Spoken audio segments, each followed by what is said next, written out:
Today in this video we're going to be talking about how to formalize our relations. We're going to be talking about domain and range and what constitutes a function or not.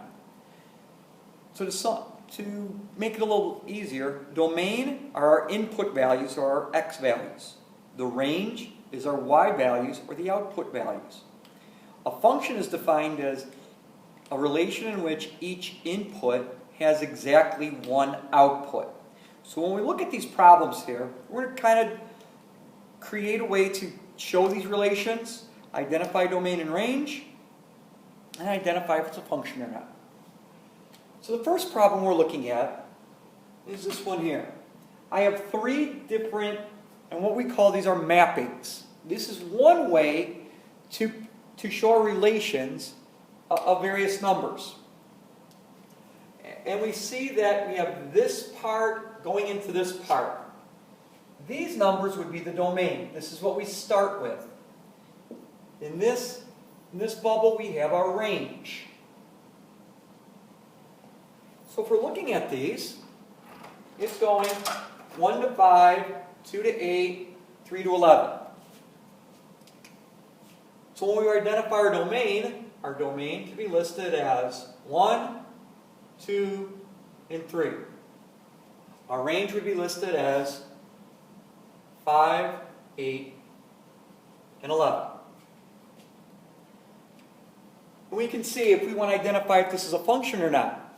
Does each input have exactly one output? 1 goes to 5, 2 goes to 8, 3 goes to 11. This is the case. There's one arrow going from each point, here our domain, to each point of our range. So therefore, this would be a function. If we look at the second one, and we're going to come back to this one and talk about some other things. At this point, we want to think about our domain here. I'm just going to identify our domain as D. Our domain is 3, 4, 5, and 6. And these would be our x values. Our range is our y values. Our outputs, again, inputs here, outputs here, would just be 10 and 20. Now this one confuses a lot of people, but we want to think about the definition of a function. Our input of 3 goes to one output of 20. The 4 goes to 10. The 5 goes to 20. The 6 goes to 10. This is also a function. Each input has exactly one output. This last problem, our domain.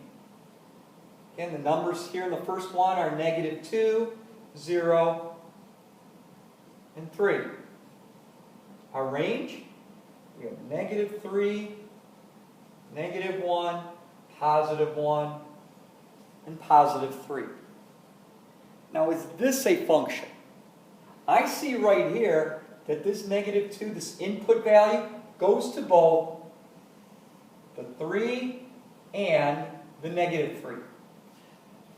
Right now, because we have at least one value, one input value going to two outputs, this is not a function. And that's how we can identify it. If we're shown a mapping and we see that we have multiple arrows coming from one of our inputs like we do here, that's what makes it not a function. We also want to be able to express this in different ways. One of the ways is with ordered pairs. I'll put these in red. Our ordered pairs, we can write how it goes from one arrow to the other arrow. So what are ordered pairs for the first problem? It would be 1, 5, 2, 8, and 3, 11. The second problem, 3, 20, 4, 10, 5, 20, and 6, 10. And the last problem, -2, -3, -2, +3, 0, -1, and 3 positive 1. So both the mappings here and the ordered pairs match up.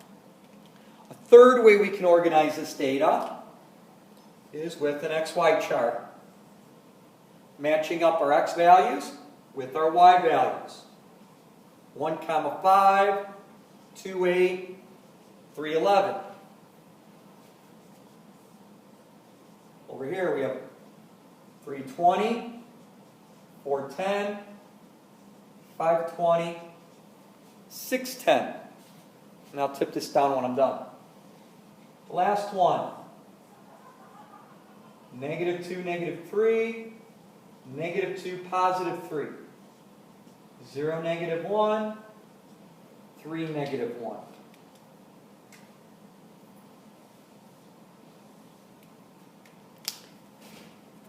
So there would be the ordered or the XY charts with these.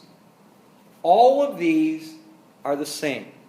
And we can also represent this with graphing, and we'll look at that in the next lesson. But if you notice that I kind of circled the -2, -3 in that last one. The reason why I did that is because the X values repeat. That also makes that relation not a function because the X values repeat. The other problems, the X values don't repeat. It goes 1, 2, 3, 3, 4, 5, 6, -2, -2, 0, and 3. Anytime the X values repeat, it is not a function. I hope this helps, and I'll see you next time.